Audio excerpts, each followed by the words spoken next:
sometimes it doesn't. Seems like it is. Johns Hopkins University's Centre for Systems Science Engineering. You can tell, 'cause it says it on the screen. It's also there in the URL. If you want to see this for yourself, it's there. There are a lot of things you can click. There is a US map, shows you by county, and it will show you, eventually, it'll show you. Confirmed cases by population, deaths by population, total confirmed cases, total deaths, the fatality rate, or information for tribal nations. You can see that some counties in the USA are bigger than others. Take a look at the size of counties in Alaska compared to counties along the East Coast, which are quite a bit smaller. And on this graph, on the rare occasions that it actually loads, there we go. You could see on pretty much any of these first four, you could see it arrive at New York and spread out, and arrive at Detroit and spread out from there. You can see Lansing, Michigan is right there. That dark spot. And in some colour schemes, this very much looked like a satellite photograph at night showing all the city lights. The fact that you can see the city lights from a satellite at night, it's just an awful lot of electricity is being wasted shining light up into the sky rather than down out to the streets, but never mind that. Global map, which is where we started. You have countries down the left. Notice it says admin 0 at the bottom. This is confirmed cases. And obviously, countries with large populations, like China, and India, and Indonesia, are going to be near the top, and countries with smaller populations, like Iraq, are going to be nearer the bottom. Or not. There's the UK, and South Korea has about 55 million. I think the UK has about 67 million people, so South Korea should be not far below the UK. Well, there's Denmark, which I think has about 10 million. There's Australia, and there's South Korea. Only 23,000. If you actually click on it, over on the right, those two windows will change. The map jumps to it, but who cares about the map jumping? And you can see cases, in this case daily cases. See, they had this huge number of daily cases. 851 in a single day. It was terrible. In the initial wave, when South Korea got infected quite early, because they're quite close to where this outbreak started. You know, it started about there, I think. And there's South Korea. Not very far to spread compared to UK and anywhere in North America. But then they got it under control. They had these numbers like 14 and 9 and 34. Maybe not in total control. There's a 3 there. 3 confirmed cases that day. And then they had this second wave caused by one of those prosperity preachers. Hey everybody, I'm fabulously rich. God must love me. Give me your money.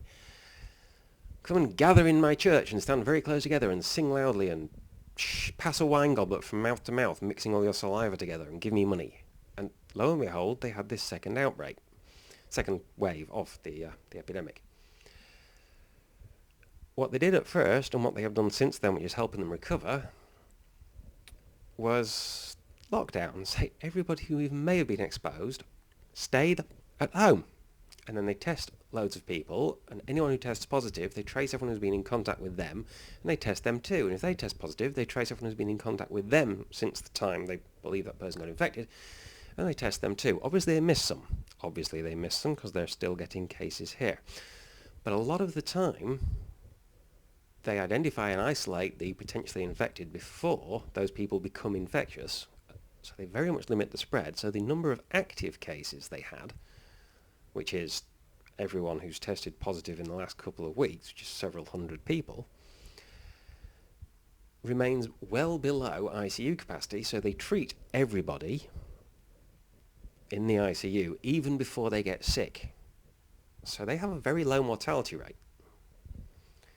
And because they're identifying the vast majority of their actual cases, their confirmed case count, which is what we're looking at, or that cumulative confirmed case count, you can see the first wave is the steep part here, the second wave is the steep part here, and in between, you know, they were at 10,000 there, and it took them till here to hit 11,000.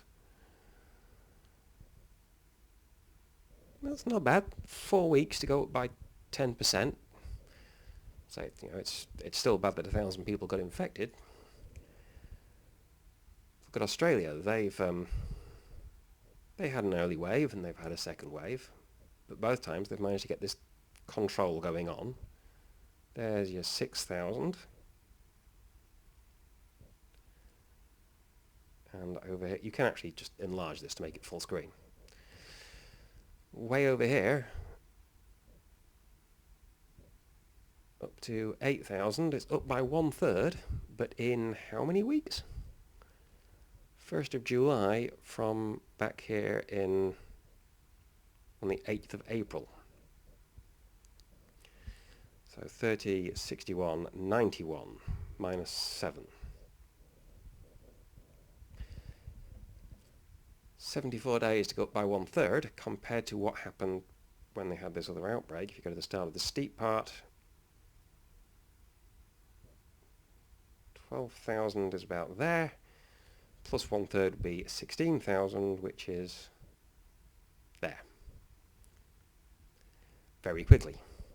So this is one way of looking at which country is doing really well and what events, what changes in policy have had what effect on how well a country is doing. If we look at the UK, whose initial response was, once everybody's been infected, we'll all be immune, and which initially only tested people who were already very sick and had all the known symptoms of Covid-19 and had no other symptoms. You see how this might be a problem? In South Korea, they test loads of people, they find out someone is infected, they observe that person, they find out that in that person's case, COVID, the infection, causes what you might call a different disease altogether. It causes intestinal COVID rather than respiratory COVID, and you suddenly have this whole new set of symptoms which could be SARS-CoV-2 infection. In the UK, they're different symptoms, therefore it's not COVID, the known form of COVID-19, so they don't bother testing them, so they never find out until South Korea very kindly tells them about it. And in the UK, we had this initial wave that came a little later than South Korea's, and you can see 12,000, 20,000, 40,000, 200,000, and then people started taking it more and more seriously somewhere back here, and fewer people getting infected, and the rate at which this number rises, the actual case count rises, decreased, and up to 2 weeks later, when people actually get sick from it, you get confirmed cases, and the rate of confirmed cases decreased. And then the UK has its second wave. Yeah, 500,000 nearly. Remember when the US hit 500,000, people were saying, holy shit, that's bad? Yeah, here's the US graph.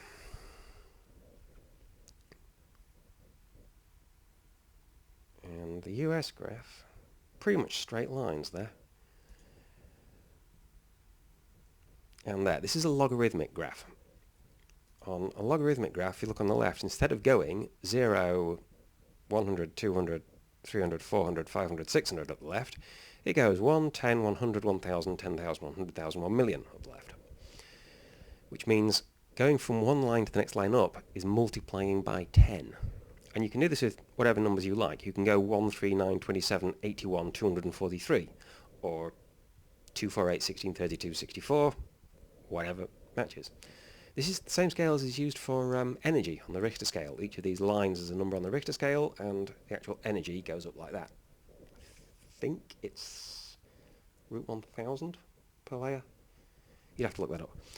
But anyway, on a logarithmic scale, if you see a straight line, as this appears to be, that is exponential growth. That is doubling every whatever period. In fact, this is also exponential growth, this straight line up here.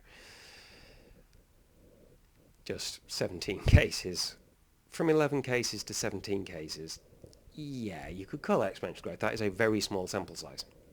I'll come back to small sample sizes in a moment. From 17 up to 20,000 in 3 weeks. Ouch.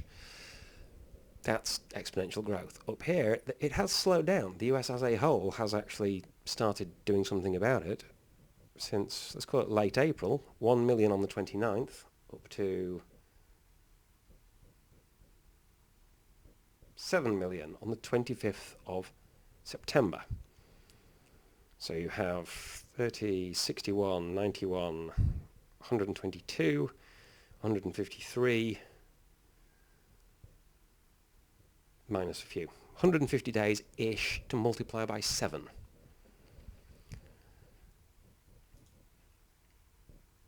Somewhere that has got things under control, like Australia, or actually Denmark's gone second wave. Let's find Germany. There's Germany.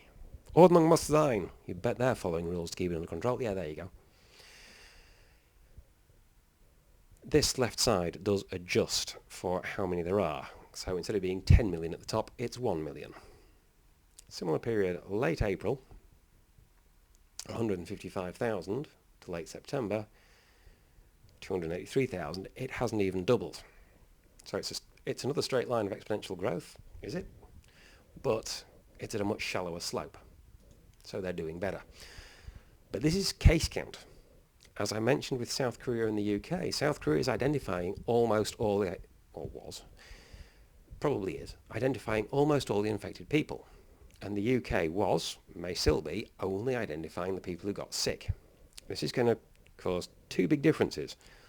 One is that in the UK, your case fatality rate is a fatality rate among the people who got very sick, among the fraction of the people who got very sick who were actually identified as having COVID. So yeah, quite a lot of them died, like 98% of them died early on, before the UK stopped publishing recovered figures. In South Korea, it's a case fatality rate among all the people who've been identified as infected through a test and trace, recursive test and trace program. So in South Korea, the case fatality rate was like 2.6% for a while, which means when you're looking at these case numbers, South Korea had, was it 25,000, and the UK has most of 20 times that. Does that mean the UK has 20 times as many cases? No.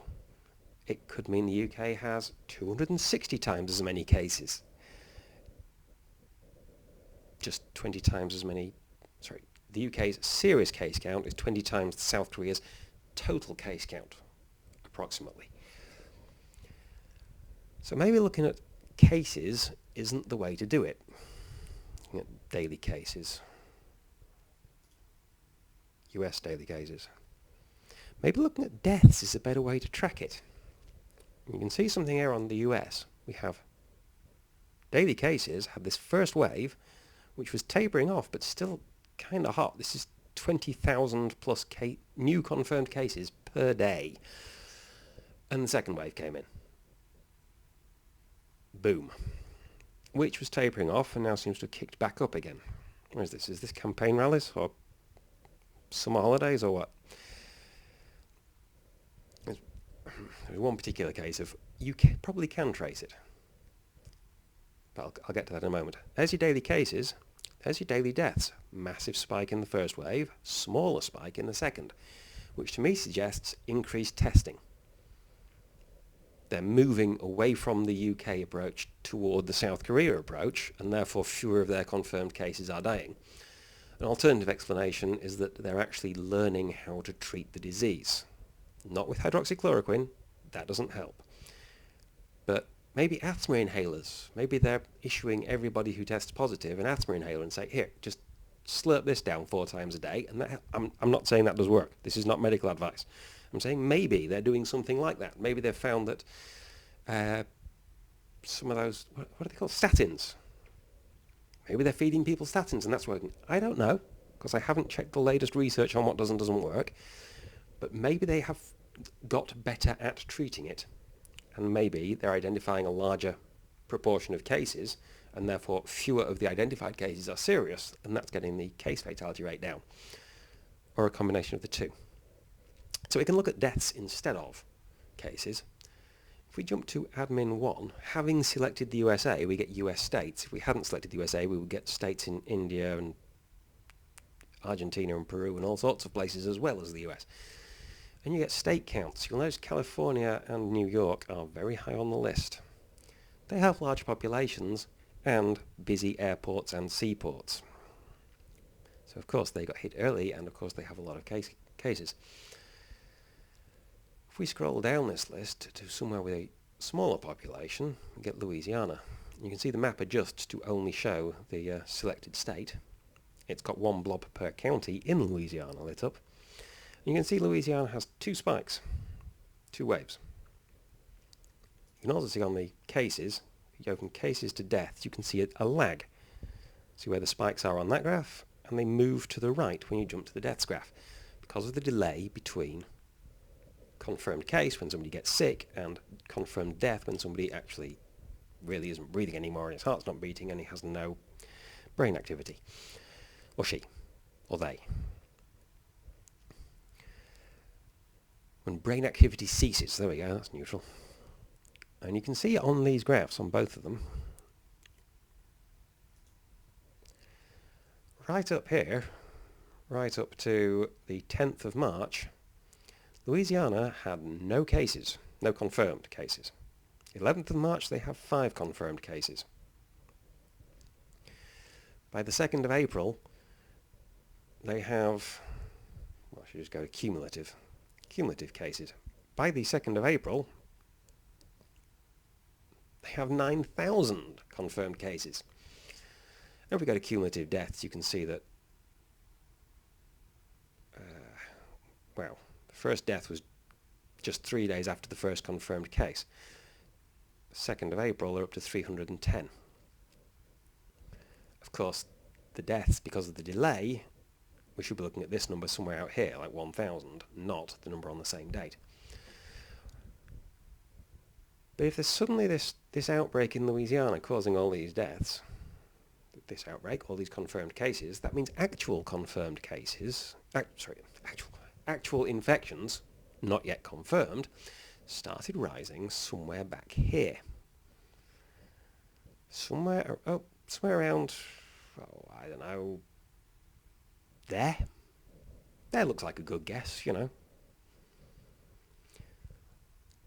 What happened on that date? That was the Mardi Gras celebration. Bunch of people converged on New Orleans for Mardi Gras and had a big festival. A few weeks later, bang. 100 people dying per day. Well, averaging less than that, but occasionally 100 people dying per day.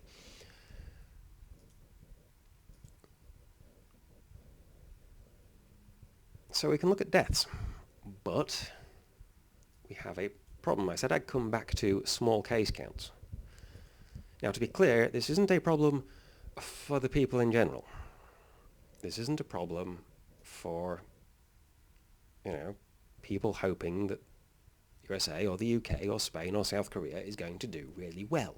It's going to have a low total fatality count and come out of this with a functioning economy and education system and national defence and power grid and internet and healthcare system and everything else you need to be a functioning country. But it is a problem for people trying to analyse stuff. Way down here are Maine and Vermont. Now, Vermont isn't a particularly large state with a particularly large population, so being all the way down here isn't necessarily all that awesome an achievement on its own. If you compare Vermont to somewhere like Germany, which has over 80 million population, obviously Germany's going to have more cases. Doesn't necessarily mean Vermont's doing better than Germany. But if you look at Vermont's death tolls, 1s and 2s and 3s, there's a single 4 there, and there are a whole load of 0s. Now you can look at this period when they had, the 4 and all the 3s they've had, all 4 of them, and all the 2s they've had, and say that from 19th of March to 3rd of May, they had 2s and 3s and 4s and 1s and 0s. And it was really bad. Whereas from, back here, from the 4th of May to the present, they've had 1s and 0s. Mostly 0s, and they're doing better. But if you go week by week, if you look at this week, 30th of July to 6th of August inclusive, there were 2 deaths. If you look at the week before or the week after, there were none. Massive change. Is that really a significant massive change, or is that just natural distribution? If this one had happened a day later, you would have 2 consecutive weeks with 1 each rather than 1 week with 2. So we need a way to sort of smooth that out without smoothing too much. We might look at 6-week periods or months.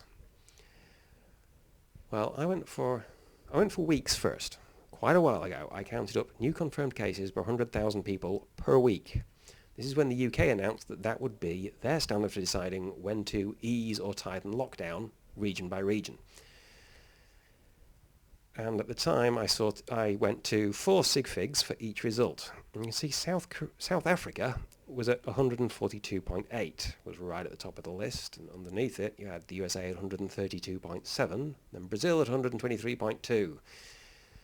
Yeah, well done, Brazilian president guy who took part in anti-lockdown protests. You really did your country a big favour there, didn't you? This was sarcasm.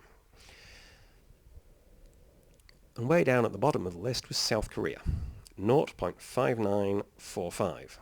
Now, sorted numerically, that list had a very nice sort of top left to bottom right slope because of the 4 sig figs. And the next week there were not much change. South Africa went up, the USA went up, Brazil's number went down. Notice Colombia's number went up a lot. Colombia was getting into trouble fast there. You can also see Spain's number was increasing. A lot of numbers were actually increasing. Brazil was one of the rare ones getting better. Chile was getting better at the time, and still is, because I've done this every week since, and Chile has been steadily improving. They hung around at 65 for a while, but they're down to 55 now. Meanwhile, the UK hung around at 6s and 7s for a while, and then started increasing and is now up to 51. We're likely to swap places in that list sometime soon. After a couple of weeks, I added many US states, plus the District of Columbia and Puerto Rico, which is somewhere in this list. Yeah, quite high up, because they're doing quite badly now. Way down at the bottom of this list, we have South Korea, which was at 0.6. And then, thanks to religious dickhead, made it up to 4.7, but has since got back down to 1.3. Australia, which went as high as 14.4, but is now down to 0.5. Congratulations, Australia. Getting below 1 is quite an achievement. And, staying there that long, avoiding going above 20 is pretty good.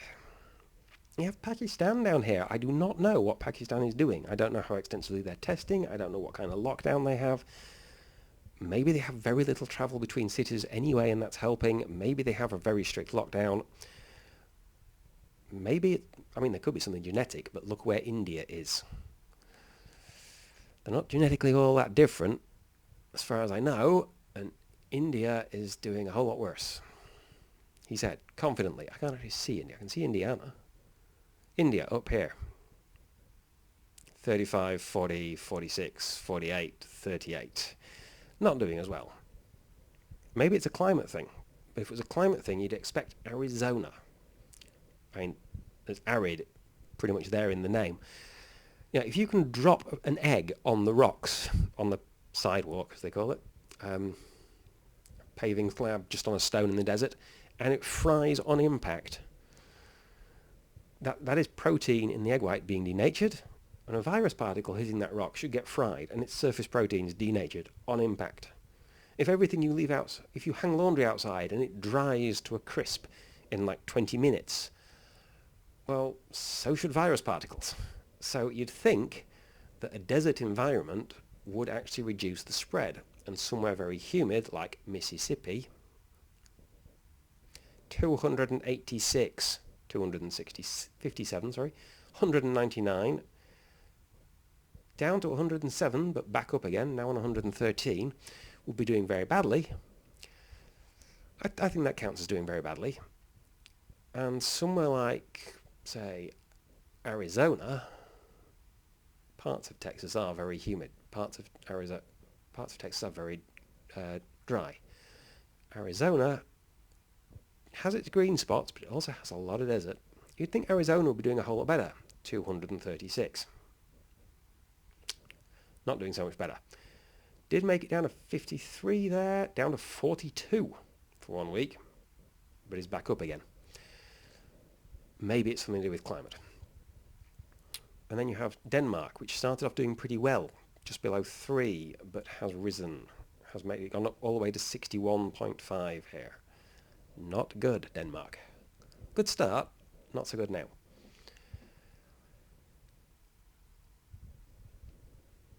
Who else is at the bottom? Vermont, as previously mentioned. Vermont has stayed below 10, which means they've done slightly better than Australia in that sense. They haven't got below 1, but they have got down to 3, so they haven't done as well in that sense as South Korea or Australia or Pakistan.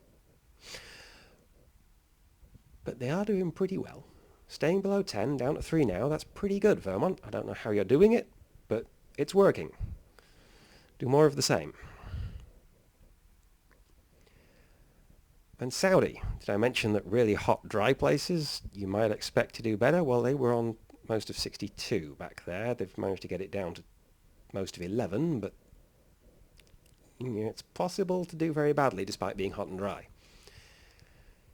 South Africa. South Africa is a success story in terms of decreasing this number, just below 20 from 143, but just below 20 isn't as good as just above 0.5, is it? Just below 0.6 if you want to round more accurately. Also, this is cases, and as I mentioned, different places test differently, so maybe we should look at deaths. This is deaths over approximately a 19-week period from the 1st of May to the 9th of September on the left, and 21st of May to 29th of September on the right. I went back to the 1st of May to eliminate the early months with those very big spikes before we knew that it really was in the country and that it really was serious and that we really did need to do something about it. I mean, some people knew this in February, and a lot of people knew it in March, and some people knew about it but lied about it to the general public in April, maybe back in March. But I think by the start of May, pretty much everyone should have known. Every city mayor and state governor and county sheriff and whatever other authority should have known and should have been taking it seriously. So how have people done since then? Deaths per 100,000 people over approximately a 19-week period. This is now sorted by the more recent period, so you can see quite a change. Now you could look at this and say, well, Peru's screwed. That is quite a big number. Bring up the calculator. 89.743 divided by 52 is times 19. Times 19 over 52, you get 32.79, which is quite a lot of deaths per 100,000 people per year, compared to, say, road traffic accidents and violence and suicides combined in many countries, but not a patch on the violent death rate in Honduras, which ain't anything to brag about. You'd also say Mississippi, 79. You ain't got a grip there, Mississippi. You have it up. Arizona, 67, not doing well despite being hot and dry. Chile, 64, which is annoying because I like Chileans. Louisiana, 61. Not doing well. Brazil, 58, not doing well.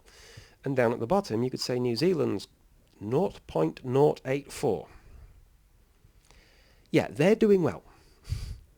Vermont, 0.6. Norway, 0.7. South Korea, 0.8 are doing well. And you can draw a line anywhere you like on this. Draw a line just below the UK at an arbitrary 10.00 and say the UK isn't really doing well, but it's not doing anything like as badly as those guys at the top of the list. Oregon, blue state, funny that, in the northwest. The world in general, so Oregon isn't doing as well as the world in general. Canada, Hawaii, Spain, India, Wyoming, that's a red state, isn't it? Alaska, definitely a red state. France, Maine, I think that one's blue. Italy, Turkey, the Philippines, Netherlands, Argentina, Indonesia, Australia. Australia, where we know they have a lockdown. Pakistan, whatever they're doing. Bangladesh, yeah. It's one of the most populated countries on Earth, Bangladesh. Well over 100 million people, I think. Not one of the richest. Real massive issues with rising rising sea levels turning the groundwater salty, making it impossible to grow crops, with water supply becoming unreliable due to glacial melt becoming inconsistent over the course of the year, massive issues with flooding, massive issues with river flooding and rainfall flooding, and apparently low numbers, but how thoroughly are they testing? We don't know. Denmark, Germany, South Korea, Norway and Vermont doing really well, and of course New Zealand. And these guys at the top of the list are doing badly. Or you could say, well, you could look at Italy and say they've got down from 12 to below 5. From over 12 to below 5. Doing well on both counts. And Canada has got down from most of 16 to 8 and a bit. Doing well on both counts.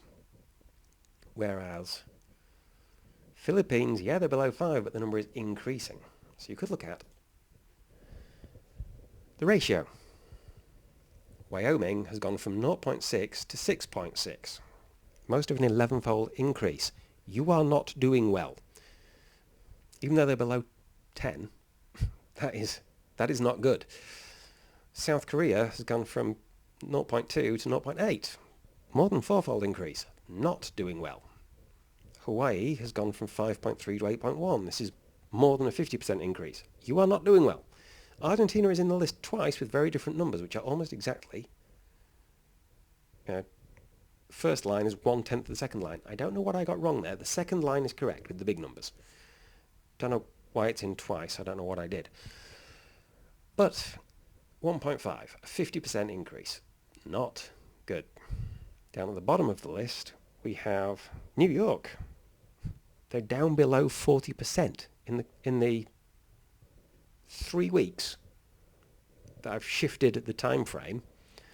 The death toll has decreased to 40% of what it was, because most of the deaths were now more than 19 weeks ago.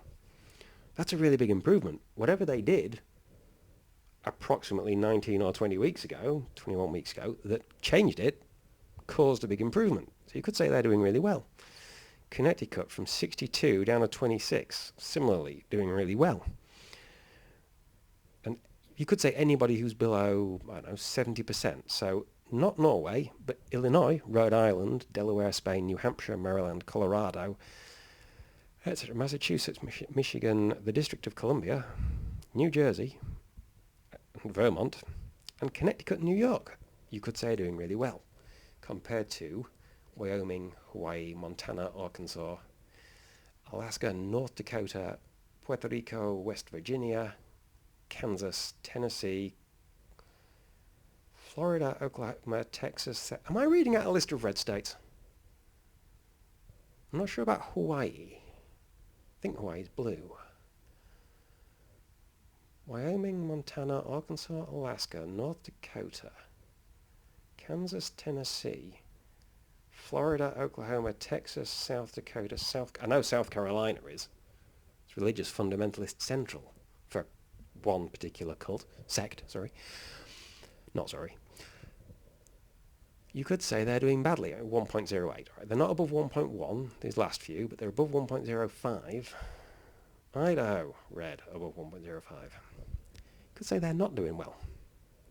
Or you could be really restrictive and say that Italy, the Netherlands, Vermont, Germany, Denmark, Canada and France are doing well because they are below 10 and below 0.5. And everybody else is doing badly or not well enough. Or we've got Argentina, Montana, Arkansas, North Dakota, Puerto Rico, West Virginia, Kansas, Tennessee, Iraq, Colombia, Iran, Florida, Oklahoma, Texas, South Dakota, Saudi Arabia, South Carolina, and Bangladesh are all doing badly. Sorry, not Bangladesh and not Australia. Did I mention Australia? Not Australia. Are doing badly because they're all above 10 and above 1.5 0.08 as an arbitrary cutoff, so sparing North Carolina and Missouri, and Georgia and Nevada and Oregon. Where you decide to say is doing really well and where is doing really badly, I leave up to you. But I've just realised there's a window I should have had open and didn't have open. It's this one. Well, that claim, epidemic website, that claim there, and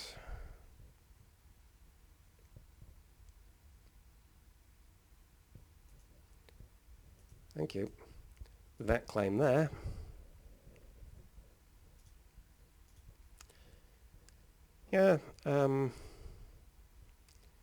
not really. North Dakota, 358 confirmed new cases per 100,000 people this week. Several weeks ago, Louisiana, 310 confirmed new cases per 100,000 people. Got down to 84, so improvement, but weeks over 200 and many weeks over 100 is not good. The Dakotas, North Dakota first, South Dakota more recently, over 100 and climbing fast. Not good, and those are red states. So just before you go deciding to vote, because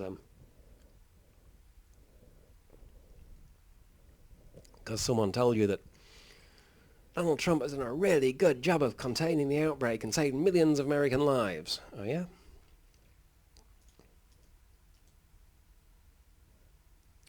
Just before you go and vote like that,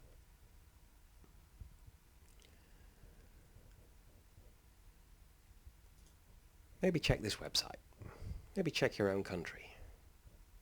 Maybe check your own state or various states.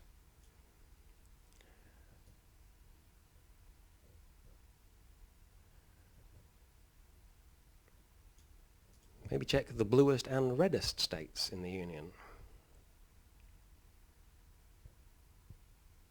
Maybe persuade this website to actually highlight the state you clicked rather than two states above it in the list. And maybe check out that hockey stick graph. Eat your heart out, climate scientists. Look at that uptick. Maybe recalculate those figures just on a, 4-week period. Just do all of September, all of August, all of July. See which states are doing better week on week.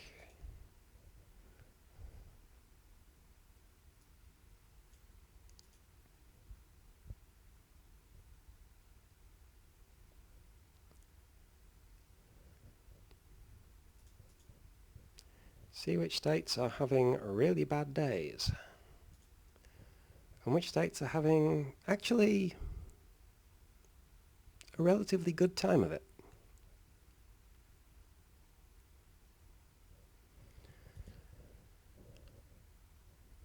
And if you really want to say that how well or how badly a state is doing on one of these graphs is based on the colour of tie that the state governor wears, well, maybe you should vote for someone whose tie colour matches a state that's doing relatively well.